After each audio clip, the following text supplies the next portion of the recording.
जीवन में कोई छोटा सपना मत देखना। सपने के पैसे तो नहीं लगते ना, फ्री देखे जाते हैं। तो फ्री वाला काम तो हम लोग बहुत अच्छे से करते हैं ना। भंडारा चलने दो फिर देखो। तो जब फ्री वाला काम इतना अच्छा हो रहा है तो सपना बड़ा देखेंगे। हम सपना देखेंगे कि हम पीएससी देंगे, हम यूपीएससी देंगे, हम आईएएस देंगे। वो आपने सुना होगा, आसमान से गिरा और खजूर में अटका। देखिए, खजूर का मतलब होता है हमने यूपीएससी के बारे में सोचा, खजूर में अटक गए, यानी कहीं ना कहीं आपको कुछ ना कुछ मिल जाएगा। और आपके वर्तमान का कोई भी एग्जाम रहा हो, कोई भी एग्जाम, उस एग्जाम में जीएस, मैथ, रीजनिंग, आप ये समझ लीजिए जब तक आपके पास ये नहीं है तब तक आप जो है ये संभव नहीं हो सकता कि आप उस एग्जाम में सिलेक्ट हो सकेंगे। एग्जाम की एक स्ट्रेटेजी बनाइए और उस स्ट्रेटेजी से काम किए। ये जो कहता है कि मैं 16 घंटे पढ़ा हूं, मैं 17 घंटे पढ़ा हूं, मैं 20 घंटे पढ़ा हूं और तब मेरा सिलेक्शन हो, बेटा झूठ बोलते हैं ये सब। सच बता रहा हूं, एक कोई पढ़ लेगा 24 घंटे में से पागल हो जाएगा, पागल हो जाएगा। हाँ, जो मालूम, जो टॉपर्स जो होते हैं बेटे, वो रेगुलर पढ़ते हैं। रेगुलर कैसे पढ़ते हैं? उन्होंने टाइम बनाया, उन्होंने कहा 4 घंटे, मतलब 4 घंटे रेगुलर। वो ये नहीं करेंगे कि आज दोस्त के यहाँ शादी में जाना है, आज मौसी के बेटे की शादी है, उसको शॉपिंग कराना है। वो ये नहीं सोचेगा, वो सोचेगा कि बस 4 घंटे है मेरे पास, मुझे रेगुलर पढ़ना है। बाद बाकी का जो 20 घंटा जो मेरे पास रहेगा, उस 20 घंटे में मैं दुनियादारी के सारे काम निपटाऊंगा, लेकिन 4 घंटे में जो है अपनी पढ़ाई करूंगा।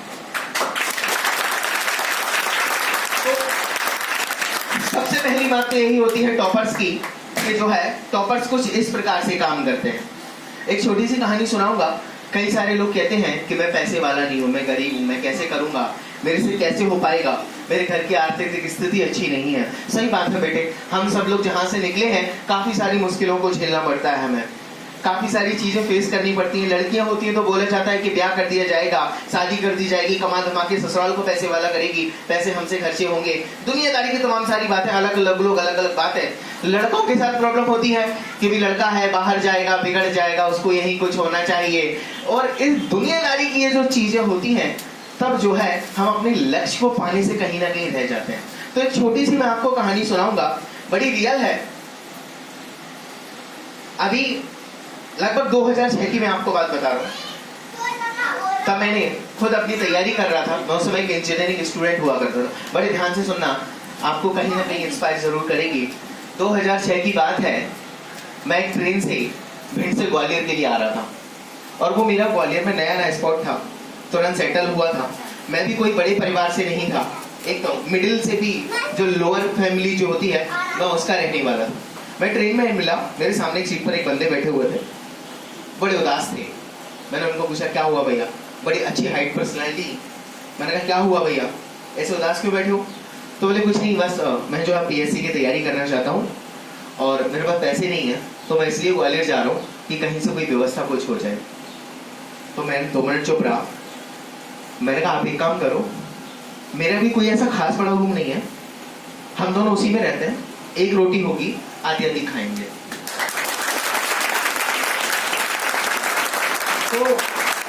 तो उन्होंने कहा ठीक है, कोई बात नहीं, मैं बिल्कुल आपके साथ रहने को तैयार, मुझे तो कोई ना कोई स्पॉट चाहिए था रहने के लिए।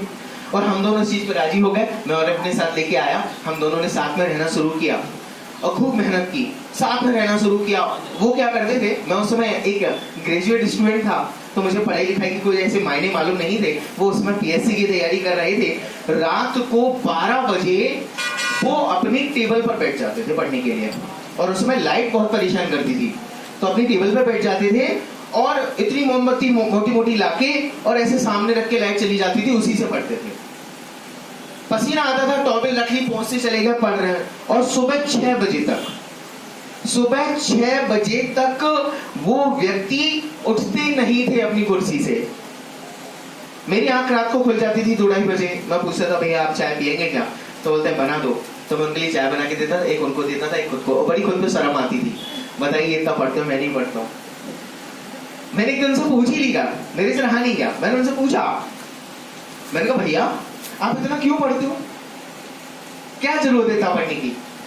तो बोले कि जब तक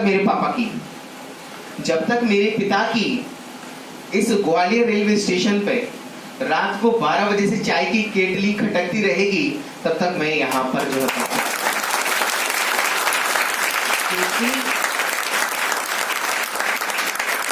क्योंकि उनके पापा ग्वालियर रेलवे स्टेशन पर चाय बेचा करते थे और रात को ड्यूटी रहती थी सुबह 6 बजे तक। तो जब तक उन्होंने कहा मेरे पापा वहां काम करेंगे, इस उम्र में मैं तब तक यहाँ बैठ के काम करूंगा। पीएससी दिया, रिजल्ट आने वाला, प्री निकला, मेंस निकला, इंटरव्यू देने जा रहे थे, बड़ा घबरा रहे थे। तो उनके साथ रह के उनसे मैंने बहुत कुछ सीखा और तो मैंने उनको इंस्पायर करना शुरू किया। मैंने भैया आपसे ही होगा, आप कर सकते हो, बिल्कुल आप देखिएगा आपसे होगा। इंटरव्यू देने गए, इंदौर में उनके साथ गया, उनका इंटरव्यू हुआ, रिजल्ट आने वाला था। वो उस समय कहीं ऑटो से जा रहे थे और वो अखबार की कटिंग आज भी मेरे पास रखी है। मैंने उनका रिजल्ट देख लिया, मैंने उन्हें फोन लगाया, मैंने कहा भैया कहाँ हो? कह रहे वो रिजल्ट आ रहा है, मैं जो इधर उधर आनंद फानंद में घूम रहा हूँ, कुछ समझ नहीं आ रहा मेरे से क्या करूँ क्या ना करूँ। अगर आशीष इस बार नहीं हुआ मेरा तो सच में मेरा तो मरना हो जाएगा, क्योंकि मेरा सपना है। मैंने कहा भैया बधाई हो, आप डीएसपी बन चुकी हो।